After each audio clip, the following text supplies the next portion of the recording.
Let me just come up with opening remarks in relation to Mr. Edano's press conference this evening. He announced a new appointment of a special assistant to Prime Minister Khan. The new assistant is Mr. Sumio Mabuchi, former Minister of Infrastructure, Land and Transport. And he will be tackling the issue of response to disaster and nuclear power stations incidents and accidents. So he is starting his new assignment today. And some of the points that Mr. Edano mentioned at the press conference starting from a little after 4 p.m. is regarding the incident occurred at the Fukushima Daiichi nuclear power station. He urged the TEPCO to promptly report to the government, and this is in relation to the exposure of some of the workers working in Fukushima Daiichi.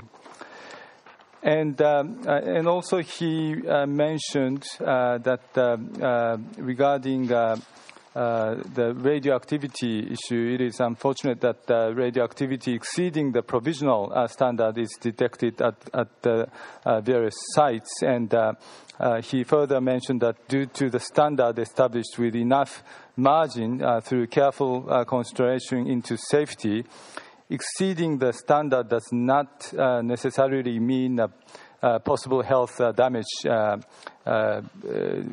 would occur in the future. And lastly, regarding Fukushima Daiichi, as far as his perspective is concerned, the power station is placed at such stage that further deterioration is prevented, and it is on the road to fundamental improvements, including cooling power restoration.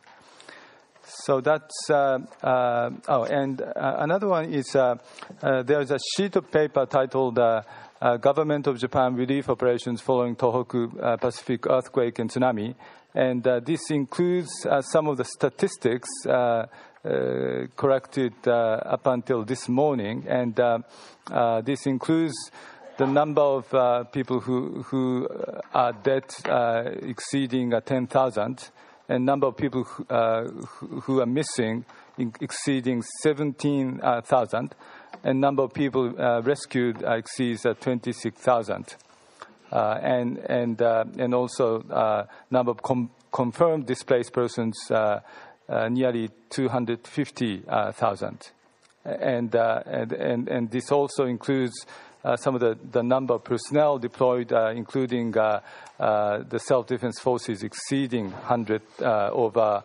100,000. So this concludes my initial remarks, and I would like to ask Mr. Nishiyama to have opening remarks. Good evening, ladies and gentlemen. As usual, I'd like to update the most recent status of Unit especially 1 through 6 of Fukushima number 1 site. First, with respect to reactors of Unit 1 through 4, we began introducing pure water instead of seawater to the reactors of those, especially Units 1, 2, and 3. We hope this change from seawater to pure water will enable us to raise efficiency of cooling the fuel core. In the case of Unit 2, in which we have never introduced boron, we put boron into the pool where the water is taken for Unit 2. Regarding spent fuel pool, we plan to replace seawater with pure water, also for introduction to the spent fuel pool of units 1 through 4 as early as tomorrow. Regarding restoration of power, we plan to turn on lights of central controlling unit of Unit 2 today, hopefully. For Unit 3, we will confirm integrity of electricity-driven pump for fire protection system, which can be used as a sustainable method for introducing pure water to the reactor. This is for the reactor. For Unit 4, we'll confirm integrity of compressors for measuring equipment. Regarding Units 5 and 6, they are relatively stable. We successfully replaced emergency power generators with power from the outside grid. So they have very stable status right now, supported by the electricity from the outside grid.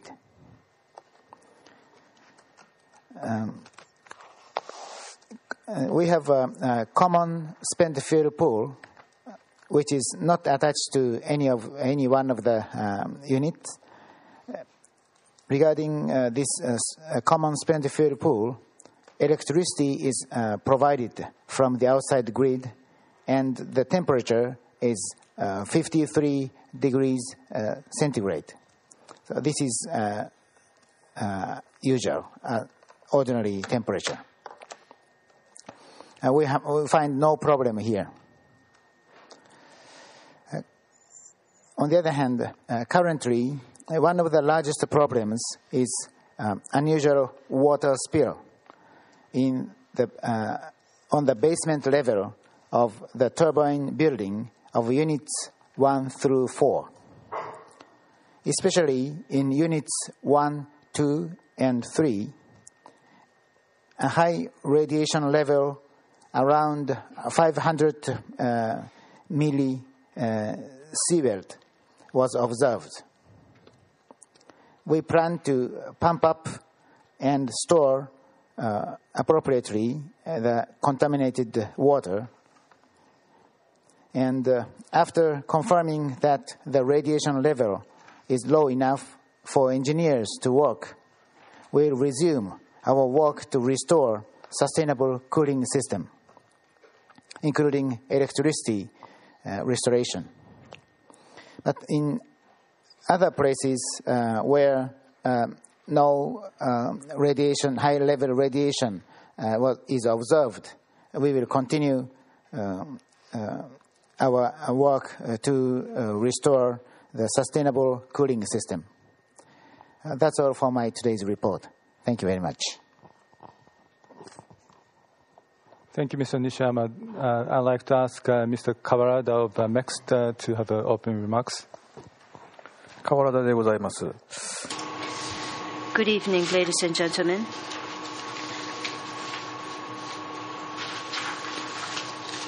So, from the Daiichi nuclear power station of Fukushima, beyond the 20-kilometer radius on the ground as well as above the sea, we have been carrying out radiation monitoring.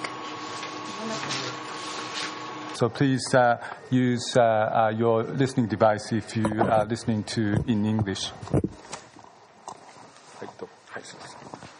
それで、So we have been conducting monitoring on the ground and on the sea.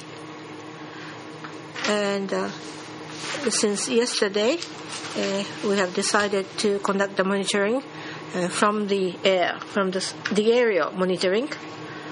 And we have started this monitoring operation since 25th. And we have conducted the monitoring on the 4 points. And if you look at page 17 and 18, you will find the information.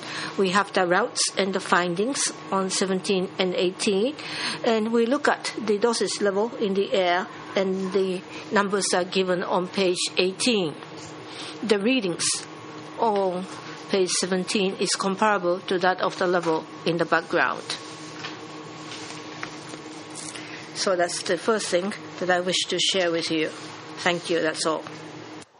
Next, Mr. Tsunoda of Nuclear Safety Commission.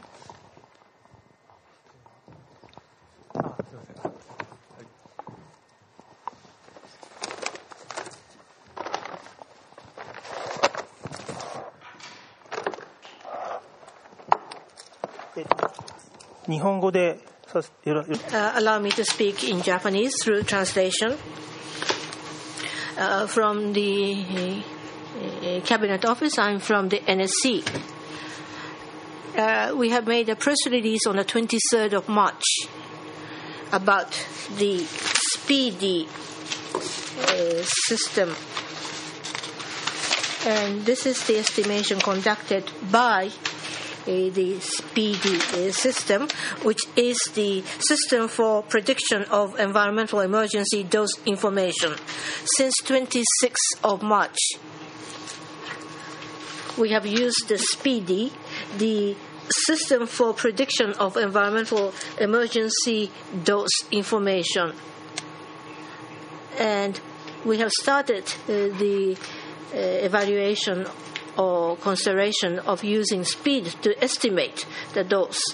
Now, since the 20th, the wind is blowing into the ground, so whilst there are some constraints, we are now able to give certain estimation to the release of the radioactivity substance, and now the estimation is made possible by SPEEDY. And on the second page, you have the results of our estimation shown on the color page.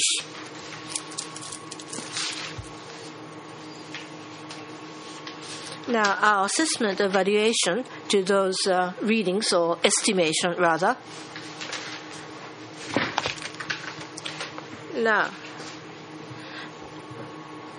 since the accident at nuclear Daiichi plant, we have used the assumption that the people stay outdoor 24 hours a day and look at the thyroid gland exposure.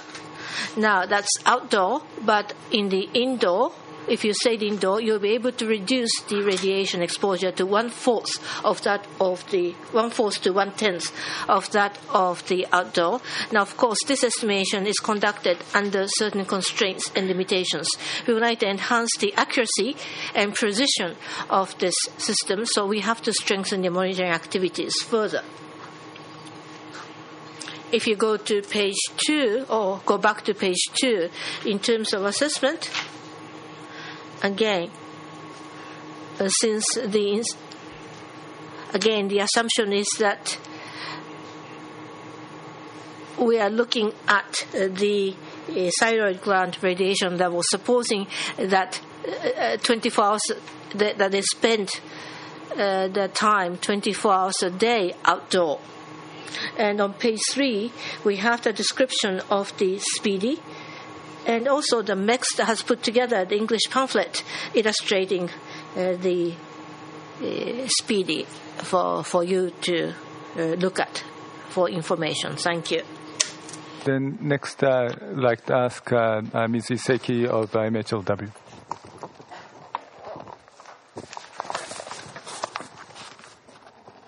Good evening. I will briefly give the number of the samples tested and reported on 25th as well as on 24th March. The first, I give the number of the few samples tested yesterday.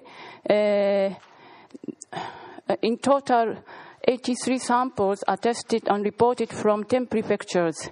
And among them, 7 green leafy vegetables in Chiba Prefecture, 3 samples which are also green vegetables in Tochigi, and one lettuce in Ibaraki exceeded the provisional regulatory levels. And on 24th, we are reported that in total 30 samples are tested. Among them, 2 samples exceeded the provisional levels. The sample detected is from Ibaraki Prefecture, which is a parsley sample, and the other one is the Komatsuna, that is sampled in Edogawa-ku in Tokyo. I just would like to add one thing about the test result on fish that was sampled in Choshi Fishery Harbor in Chiba Prefecture, reported yesterday. We have 4 test results on these fish, and indicating that no radionuclides are detected. Thank you.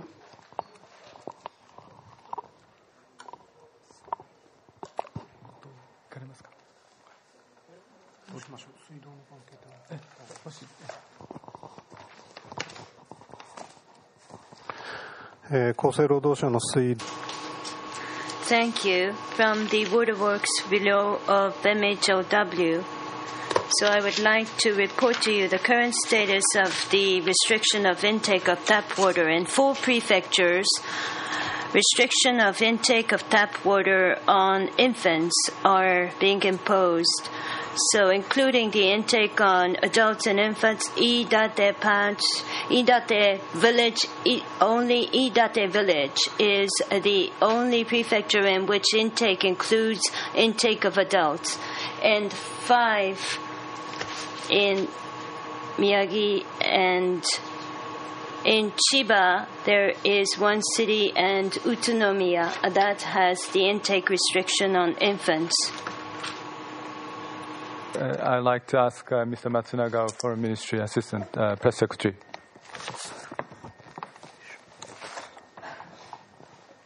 Thank you, Mr. Shikata. As always, I'd like to update about the overseas assistance, but before that, I'd like to draw your attention to complement the explanation given by the Honorable Representative of Ministry of Welfare, Labor, Health, Welfare and Labor about water. I would like to draw your attention to the announcement by World Health Organization. As of the day before yesterday, the World Health Organization issued a fact sheet and frequent asked questions in which they stated that drinking tap water in Japan poses no immediate health risk. And they updated their information as of yesterday. And in the updated information, they stated that WHO says that drinking tap water poses no immediate health risk, adding that, but local conditions will differ and may fluctuate. They further stated that WHO urges people in the area to heed the advice of local authorities, as they will have access to the latest measurements of radiation levels in water to compare against the standards for adults and children. These standards are precautionary, and the presence of some degree of radioactivity in tap water does not mean that it is unfit for human intake. Short-term consumption does not pose a significant threat to health because it would take long-term exposure to those levels of radiation to generate adverse health effects. The relevant information paper would be put on the table. So please refer to those materials for further details. With respect to overseas assistance, I would like to make one correction about the rescue team of India. I announced that the team would have arrived today, but the schedule clearly was adjusted, and now they are expected to arrive on 28th instead of 26th. I also would like to mention about South African rescue team. They consisted of 45 members, including 4 women, and they are, after active operations, scheduled to leave Narita Airport tomorrow. They have worked in Miyagi Prefecture, in such places as in Iwanuma City, Natori City, Yuriage area, as well as Ishimaki City, Ogatsu area, etc. And they did search under rubbles, removed rubbles, assisted recovery of victims' household belongings, etc. Their work is greatly appreciated. And our gratitude is also extended to the government of South Africa. So far, I have explained to you about rescue teams as well as in-kind assistance. And yesterday, I referred to some donations, monetary donations. I'd like to add a number of countries and regions which generously extended monetary donations. Those countries are East Timor, Samoa, Tonga, Lao Republic, Sri Lanka, Brazil, Thailand, Indonesia, Vietnam, Cambodia, and Afghanistan. I also would like to add a few matters with respect to relief supplies. We received assistance in kind from Uzbekistan. They generously provided boots, tents, and blankets. I also would like to report to you that France generously supplied blankets, water, food, medicine, radiation counter, etc. And Philippines, relief supplies of Philippines arrived the day before yesterday. Those supplies head for Miyagi and Iwate prefectures. And I presume I have already reported as to the relief supply from Pakistan. Thank you very much. That's all for me. Thank you. Now I'd like to open the floor for questions. When you ask a question, please limit it to one question, and please identify yourself with name and your affiliation. And please come close to the microphone.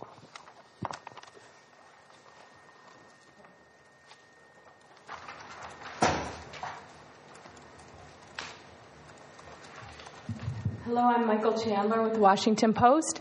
I was wondering if you could comment on the increased level of radioactive contaminants found in the seawater outside of the plant that was reported today, and whether you think that the radioactive material is coming from inside the containment buildings housing the reactors.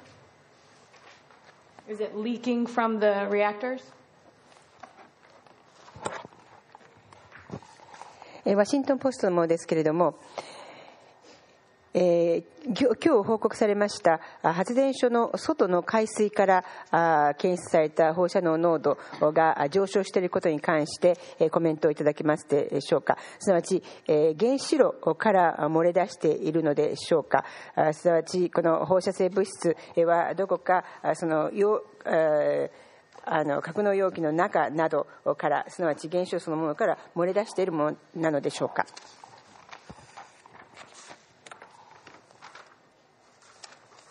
まず今日のデータとして、海の放射能が濃度が上がっている件については、これは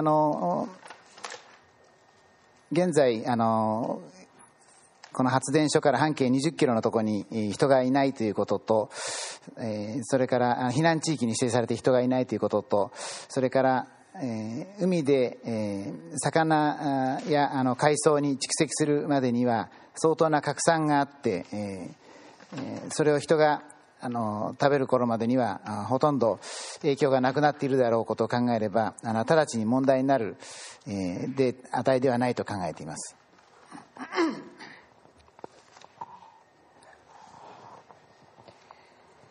Regarding the increase in the radiation level in seawater, which has been provided today as data, first of all, because the area within a radius of 20 kilometers from the nuclear power generation plant is now designated as an evacuation area, and there are no residents or people in that area. And also, the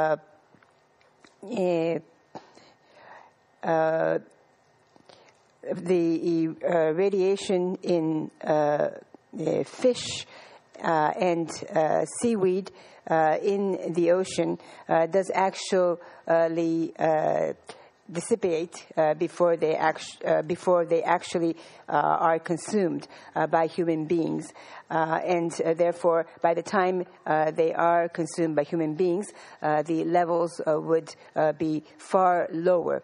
And so I don't believe the levels that we have detected today are levels that would have any direct problem. それからこの放射能がどこから来たかということについては、これははっきり分かりません。これからよくその各種の解析などをして、考えることになります。And also, in response to your question about where the radioactivity is coming from, we do not know for sure. We will have to look into this matter by, for instance, making a thorough analysis of the nuclides. Okay, next question.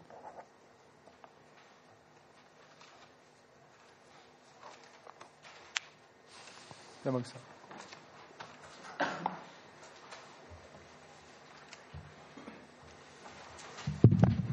すみません、AP 通信の山口です。西山さんにお尋ねしたいんですけれども、タービン建屋の水たまりに関してなんですが、東京電力がいずれかの建屋で水の中、その水たまりの線量について把握したのはいつで、例えば怪我人が出た以前に承知をしていたのかどうか。一部報道では18日の時点で1号機のタービン建屋の水たまりの線量を把握していたということなんですけれども、そういう事実があったのであればあったのかどうかということを教えてください。それからもしその時点で分かっていたとすれば、今回のその怪我というか、事故は防げたのではないかと思うんですけれども、それについてはどうお考えになりますでしょうか。I am Yamaguchi from AP. I would like to ask you regarding the water, the stagnant water in the turbine building. When did TEPCO know that there was water accumulation or stagnant water with high radiation levels within any of the buildings?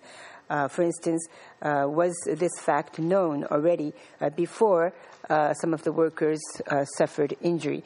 There are some reports that as of the 18th, TEPCO was aware of the existence of the stagnant water in one of the turbine buildings, and if that is I would like you to confirm whether that is the case or not. And if it is true that they already knew about the existence of this water with a high radioactive level at that time, couldn't the incident that occurred after that have been prevented? Can you please give us your views on that point?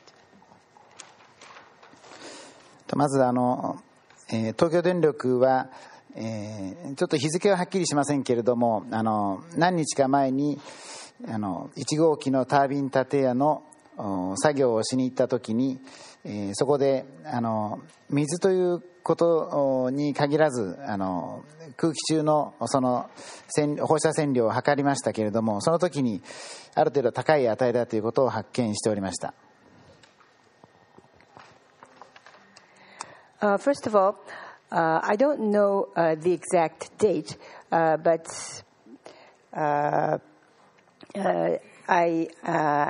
I'm aware that some days ago, TEPCO did find a certain level of radioactivity in the turbine building of unit number 1 when they were working in the turbine building, and they found a certain level of high radioactivity when they measured not only the dose level in the water but also in the general atmosphere. それで3号機で、今回怪我をした方がいたわけですけれども、この時の作業の仕方には、その1号機の経験があるかないかにかかわらず、いくつか問題があったと考えております。And this time, we had some workers injured in unit number 3.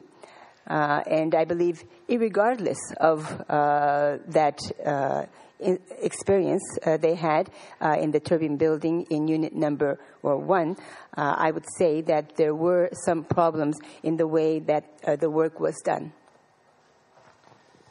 その問題点を挙げれば、1回前にその場所を見に行った時の状態が、続いているというふうに、信じ込んでしまったこと、それから、放射能を示す警報が鳴ったときに、それを勘違いして作業をやめなかったこと、さらには、十分な装備を、特に靴の関係で十分な装備を持っていなかったことなどです。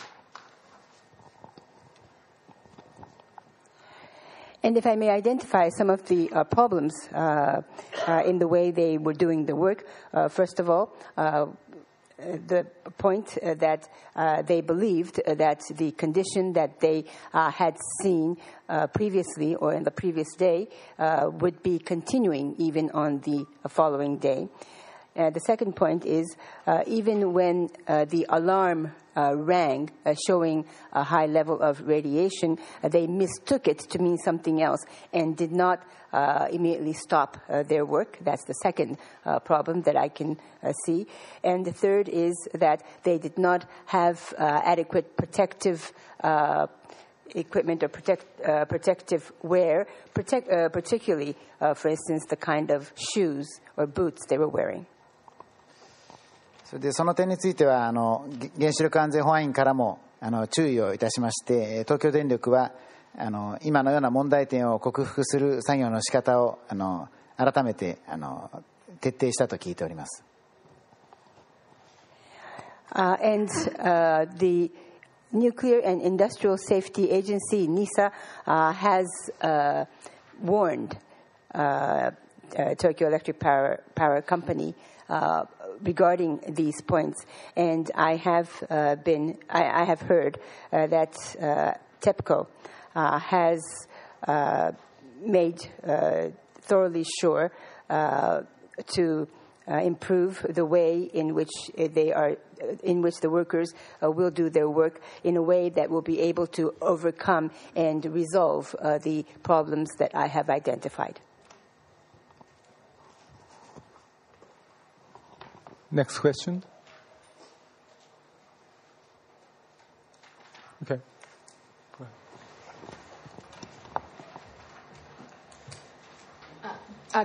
How many workers are currently working at the plant? And can you review which areas are currently restricted? 現在、原子力発電所で作業をしている作業員は何人いるんでしょうか。そして現在でも作業員の作業が制限されている地域はどこの地域だかもう一度教えていただけますでしょうか。現在東京電力やその関係の会社の方で働いているのはだいたい500人から600人ぐらいのオーダーです。それからその他に今放水の作業を行っている消防や、消防などの方々がそれに加えた数いらっしゃいます。Currently, there are in the order of approximately 500 to 600 workers from Tokyo Electric Power Company and its affiliated companies working. And also in addition to that, there are workers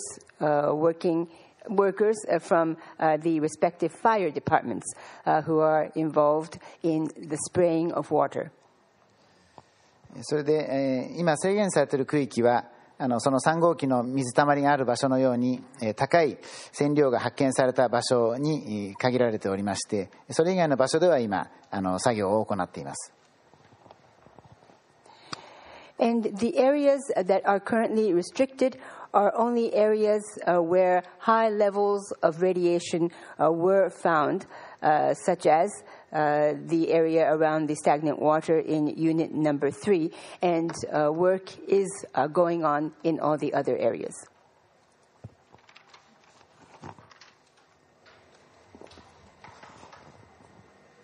Any other question? ロイター通信の野見山と申します。海水原発周辺の海水にはかなり高い放射性物質のレベルが検出されたということで、ただこれは人体にも海産物にも将来的に影響を及ぼすほどのものではないと伺っておりますが、これを裏付けるようなデータのようなものはどのようなものがあるんでしょうか。このようなものが出せないと国民のみならず日本の海産物を輸入している各国も不安ではあると思うのですが。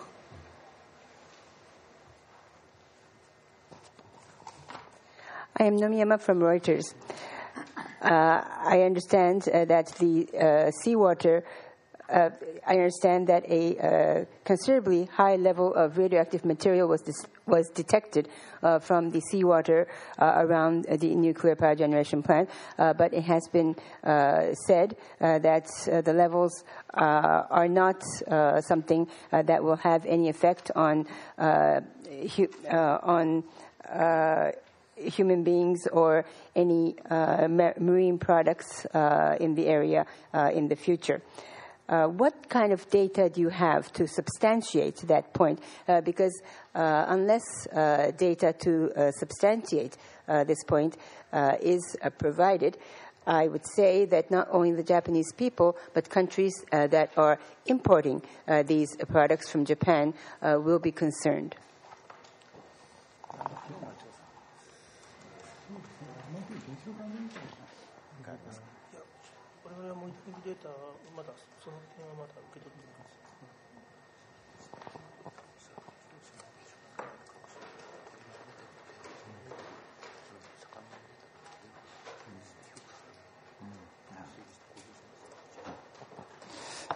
その件については今いくつかのやり方でデータを取っておりまして、その海の水について船で30キロ発電所から30キロぐらいのところで何か所かのものを取ってたりしたり、その他の空中のデータも取っておりますので、そういうものを今これからまとめて評価して心配がないことを示したいと思っています。On that point, we are now collecting data in a number of different ways. For instance, in an area around 30 kilometers from the nuclear power plant, we are collecting data from a number of points by vessel or by ship regarding the seawater. And also data is being collected regarding the atmosphere as well. So we intend to evaluate all of these data as a whole and wish to show that there is no need for concern. ちょっと補足をさせていただきますと、文部科学省でございますが、発電所から30キロほど離れた、30キロより若干離れた海域で、海中の放射性物質の濃度のモニタリングをしております。その結果が、12ページ、11ページ、11、12ですね、そこに書いてございます。それによりますと、この濃度値がですね、要素の131という最も放射能の値が高く出るであろうと思われるもので、濃度値が、そこに書いてますようなデータになっておりまして、この値がですね、ちなみに申し上げますと、原子力発電所の周辺監視区域から出していいという値とほぼ同じぐらいの値より若干高い値が出ているというのが今の実態であります。でこれの評価につきましては、これから原子力安全委員会で、おやりになっていただくということになるんだと思います。I am from the Ministry of Education, Science and Culture, and I would like to make some supplementary remarks on that point. Currently, as you can see on pages 11 and 12 of the data sheets that we have distributed today, we are now monitoring the concentration of radioactive material in the sea at a distance of 30 kilometers from the nuclear power generation plant. And according to the concentration levels that you can see, the levels for iodine 131, which is the material that is assumed to exist in the most, the levels that we have measured or monitored are, as you see on those pages 11 and 12. And the values that you see in the table are more or less at a similar level or only slightly higher than the levels that are allowed in the monitoring areas. And regarding these data that we have collected, we will have the Nuclear Safety Commission evaluate these data that we have collected. すみません、ちょっと訂正でありますが、ページが10ページが具体的なデータということです。Let me make one correction. The data that I was referring to is on page 10. Page 10. もう一点だけ補足ですけれども、3月24日付の原子力安全委員会の見解によりますと、まず海水中に放出された放射性物質は潮流による拡散によって魚、海藻等の生物等の海洋生物に取り込まれるまで相当薄まること、また要素131については半減期が8日と比較的短いことから人が食べるまでには相当程度低減しているとしています。I also would like to make one supplementary comment. According to the comment made public by the Nuclear Safety Commission dated the 24th of March, it says that any radioactive material in the seawater will be carried and further dissipated by the current and will be diluted to a considerable extent by the time it is absorbed by fish or any other marine living organisms. And at the same time, iodine 131 has a half-life of 8 days, which is a considerably short half-life, and the levels are expected to be considerably decreased by the time it is ingested by human beings.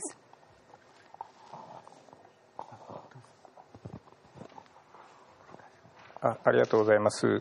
私からはですね、水産庁の代表が、発言している内容についてちょっとご紹介したいと思います。水産庁の方の言及はセシウムに関するものでございますけれども、セシウム、魚あるいは魚卵にですね、放射性物質が濃縮され蓄積されるのかという質問に対して水産庁の方が、セシウムについては魚体内の体液に存在しており、これが常に海水と出入りしているためセシウムが蓄積されるということはないと。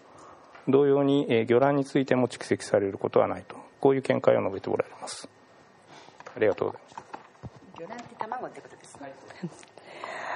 Let me also introduce to you a statement that was made by a representative of the Fisheries Agency, who is referring to cesium. And he mentions that since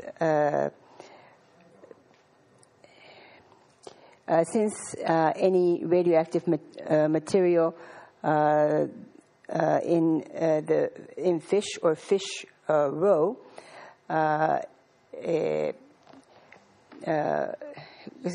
濃縮蓄積、ちょっとその紙いただけますか。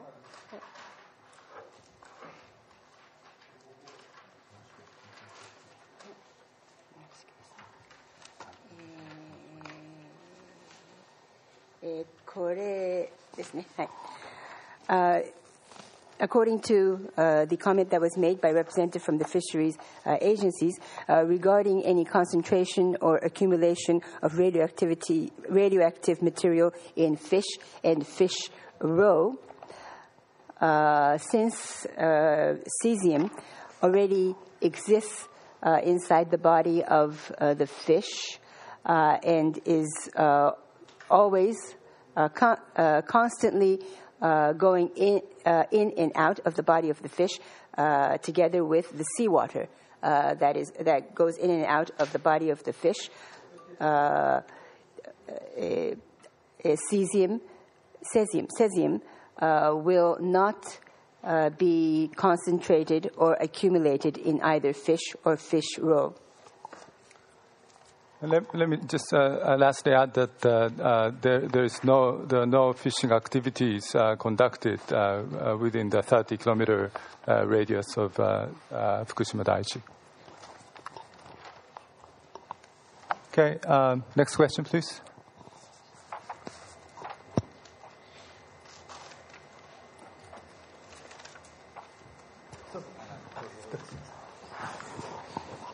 先ほどAP 通信の方がおっしゃったご質問について一つ訂正がありまして、今東京電力の方から1号機のタービン建屋でその放射能を測定したのはいつかということについては18日に測定したというニュースが流れましたけれども、これは誤報であるということで、実際に分かったのは3月24日の17時50分に1号機のタービン建屋の下にある水たまりについて各種分析をした結果が分かったということです。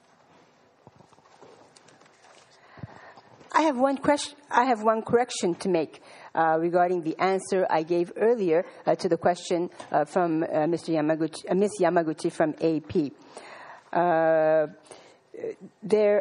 understand that there was some news articles that mentioned that it was mentioned from TEPCO that radioactive levels of radioactivity was measured in the turbine building of unit number 1 on the 18th.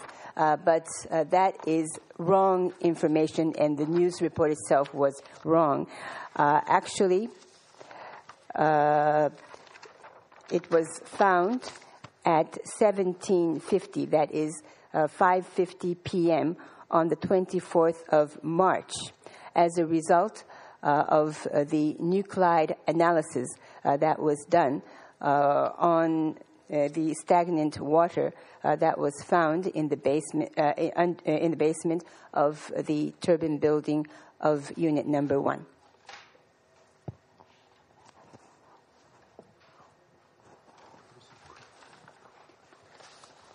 Any other questions?